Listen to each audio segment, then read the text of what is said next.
पहला लेक्चर हमारा हम लोग स्टार्ट करते हैं जिसका नाम है जंतर मंतर, मतलब current affairs. Current affairs is also known as Jantar Mantar, क्योंकि इसमें जादू बहुत होते हैं और जादू के साथ ही कार्य होते हैं। तो इसका पहला जादू है राष्ट्रीय आवास बैंक, नेशनल हाउसिंग बैंक। ये नेशनल हाउसिंग बैंक हैं क्या, ये कब खोले गए, इनका क्या प्रयोजन था? तो AVOM Indian Housing Finance has informed its creditor about an ongoing audit by National Housing Bank following the discovery of fraudulent transaction during recent on-site supervisory inspection। हमारे यहाँ क्या होता है, जो हाउसिंग लोन्स हैं उनमें बहुत ज़्यादा फ्रॉड होते हैं। मान लीजिए हमने एक साइट दिखाई, ये प्लॉटिंग बनी थी इसमें, ठीक, ध्यान से समझना, ठीक, ये सारे फ्री होल्ड प्लॉट थे। ये प्लॉट ए को बेचा गया, बी को बेचा गया, सी को, डी को, ई को, एफ को, जी को, एच को, आई को, जे को एंड के को, ठीक। प्लॉट खत्म हो गए। अब एक और आ गया के के बाद एल आ गया। एल ने कहा हमें भी दे दो। तो भाई अभी किसी ने जमीन ली है ना, बनवाया तो है नहीं, तो हमने ये मकान एल को भी बेच दिया, ठीक। अब क्या हुआ, एल ने इस पर बैंक लोन करा लिया और बैंक ने इस पर लोन कर दिया। बाद में पता चला इसकी कीमत 12 लाख रुपए थी और इन्होंने लोन कर दिया 22 लाख रुपए का। फिर उसके बाद जब पैसा नहीं चुका वसूली करने का, तो पता चला ए वास्तविक ओनर है, एल तो था ही नहीं कहीं।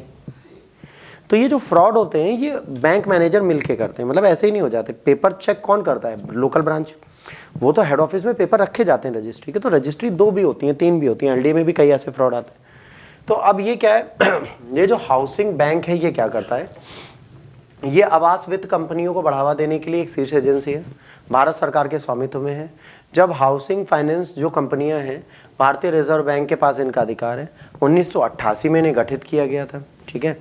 राष्ट्रीय बैंक आवास बैंक अधिनियम के तहत ये चलती हैं, है ना। RBI को पूरी पूंजी का योगदान RBI द्वारा दिया जाता है। 14 अप्रैल 2019 की अधिसूचना के अनुसार जो NHB है वो पूरी तरह भारत सरकार के स्वामित्व में रहेगी। मतलब अब इसकी सारी पूंजी किसके पास रहेगी? सरकार के पास। अभी तक किसके पास थी? 2019 तक RBI के पास थी, उसके बाद किसके पास चलेगी? भारत सरकार के पास। आज इसकी सारी पहुंच किसके पास है? भारत सरकार के पास है। राष्ट्रीय आवास बैंक अधिनियम 1987 में संशोधन किया गया 2019-20 में, और यहाँ पर क्या किया गया, नियामक शक्तियाँ हैं 9 अगस्त 2019 से RBI को हस्तांतरित कर दी गई, ताकि इसकी जो रेगुलेशंस हैं वो RBI करे।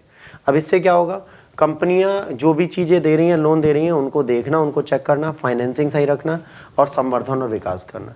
इसमें कार्यक्रम कैसे होंगे, कैसे कारोबार होगा, क्या होगा, इसके बारे में देखेंगे। हर एक हाउसिंग फाइनेंस को देखते हैं, चेक करते हैं, उसका मूल्यांकन करते हैं और ये देखते हैं कि जो आवासीय अचल संपत्तियां हैं उनकी कीमतों में कितना फ्लक्चुएशन हो रहा है। तो ये देखना इनका काम है, ठीक। तो ये फ्लक्चुएशंस भी यही लोग चेक करते हुए चलते हैं। अब ऑल इंडिया फाइनेंशियल इंस्टीट्यूशन क्या है? एक विशेष संस्थान है, ठीक है। ये दीर्घकालिक वित्त प्रदान करने के लिए दी गई थी, मतलब जो लॉन्ग समय के लिए लोन दिए जाते हैं उनके लिए।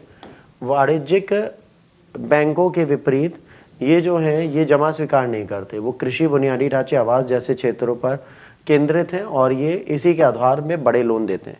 लॉन्ग टर्म लोन्स होते क्या है, शॉर्ट टर्म लोन्स क्या होते हैं, यहाँ पे समझ लीजिए। जो बेटा लॉन्ग टर्म लोन है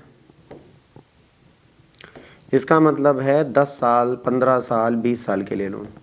जो शॉर्ट टर्म लोन है वो 2 साल, 3 साल, 5 साल के लिए लोन, ठीक है। अब ये लोन क्यों दिए जाते हैं लॉन्ग टर्म के लिए? क्योंकि उसका प्रोसेस लॉन्ग टर्म का है, एक दिन में आपको प्रॉफिट नहीं मिलेगा, वो प्रॉफिट आने में थोड़ा समय लगेगा।